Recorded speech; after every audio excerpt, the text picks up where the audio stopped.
So in this second part of the interview, we're going to focus on the market trends in Asia technology. So Jordi, we have talked in the first part of the interview about the Spanish technological developments and its opportunities here in the region, since you have been living in the region for so many years. So now we're going to focus on the Asian technology that you have perceived throughout your experience. So do you consider that in the region, in the Southeast Asian region, is the region and the government, the companies placing their focus on a specific sector or on a specific technological development? Well, I think that the scope in Southeast Asia, it's pretty bright and wide. So we've got Singapore with a special focus on fintech and development of startups. Then we've got Malaysia with a very special focus on digitalization, and they are creating an ecosystem to be very digital. And I think this is because English superiority, but at the same time because they've got IT talent. And then we've got Thailand that has got a very strong industrial base, and then we've got Indonesia that is a mix of everything, but yet an opportunity because of the dimension of the market. Vietnam also a strong development in smart cities. They are digitizing the economy from cities to regions to states, and I think that's very important. But in general, something that I have seen with a special focus on environment, sustainability, ESG, and circular economy. I think the concept of one health, health for the planet, for the people, for the animals is being the same. Companies here are starting to convert their agendas to be more aligned with ESG and SDG goals. Yes. Exactly. So we have a general view of each country's different focus that you have really provided.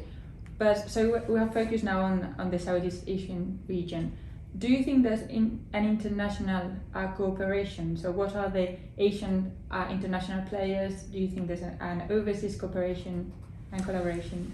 Indeed there is. I think that this part of the world, especially they mingle with Asians. So Asians with Asians, and we can see strong penetration of Japan and Korea in Southeast Asia. But of course, I think that North America and Europe are strong partners. In fact, Europe is one of the largest trade partners with Southeast Asia, and they are looking for opportunities between Europe and Southeast Asia. But I think there's a change in the international cooperation space. 15 years ago when I came, Europe was funding lots of projects for development in the region. Now we are seeing the economies here very rich, and they are looking back to Europe, and they are looking at maybe buying our companies or capturing our talent because they needed to grow. And I think that after COVID and the lockdowns and the disruption in the logistic chains have pushed governments and companies to look more inwards instead of looking internationally. So health, for example, becomes a matter of national security. They want to build up their own medtech companies. They want to have that kind of support in-house. They do not want to rely with imports anymore. And this is making things a bit different, whereby instead of exporting goods, we need to look at exporting know-how. Totally.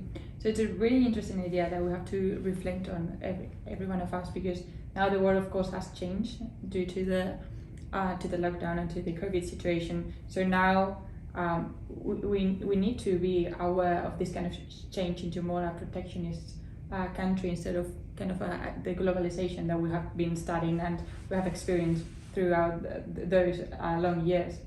So you have talked about the presence of the sector and different opportunities in the Southeast Asian region.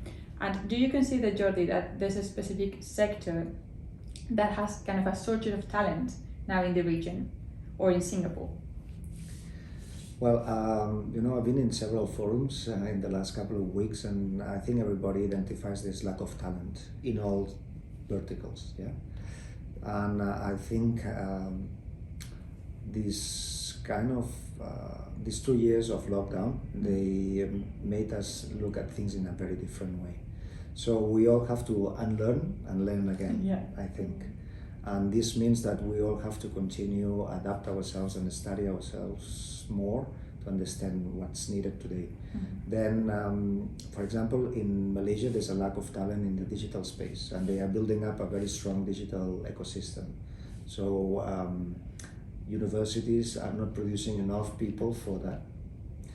Then companies are looking at setting up their own academies to train people and to adapt talent more to their needs. Yeah, so instead of looking for high degrees, they are looking for lower degrees and then train people at the end of the training in the companies themselves, so following a little bit of the European method. So there is lack of talent, and then maybe there are opportunities for our talent back in Spain, which is of a very high profile. I'm maybe thinking of biomedical engineers, I am thinking of researchers, I am thinking of IT developers, which I am sure that by them coming over here, they can help Spanish businessmen, and they can help local companies to develop further those partnerships for the benefit of both countries. Totally. So there are great opportunities for all the Spanish professionals due to this lack of talent that we have mentioned before to come to Singapore and the area and explore it. So for those who may be interested in starting the companies, or maybe starting to work in the region, and what do you think, Jordi, what are the sectors that the government here in Singapore, but also in the different regions of the Southeast Asia, which sectors are getting more kind of promotion on resources and innovation and resources coming from the government? Well, I think Singapore, it's a very service-oriented economy. So fintech is big here, yeah, and we have seen now all Spanish banks coming over here and law firms coming over here recently, right? So, and this is a very clear example. But I think there are opportunities for all sorts of profiles, to be honest. Yet, I think the region needs to know more about the talent from Spain and our power, which can really transform the economy. Yes, well, that's why we are here, and hopefully with this video we can contribute more on that.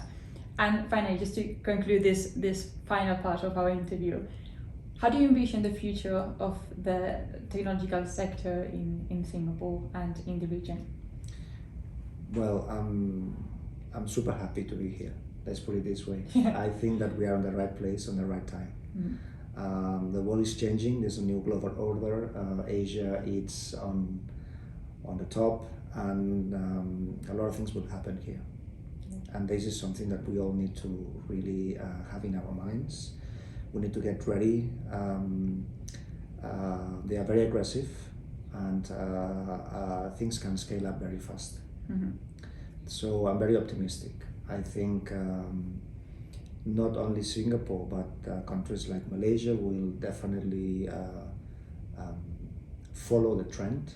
Singapore cannot cope with everything, yet it's too small to have people from all over the world, and we have seen an increase in traffic of people coming over here after COVID, yeah, especially even from Oriental Asia. So we have seen a lot of people from China, Hong Kong coming over here, and this will be a gateway to all Southeast Asia. So people will start coming over here, but then later they will start moving to Malaysia, Vietnam, Thailand, and Indonesia, but also other emerging economies like Cambodia, Laos, Myanmar. So we're talking about ASEAN, 550 million people.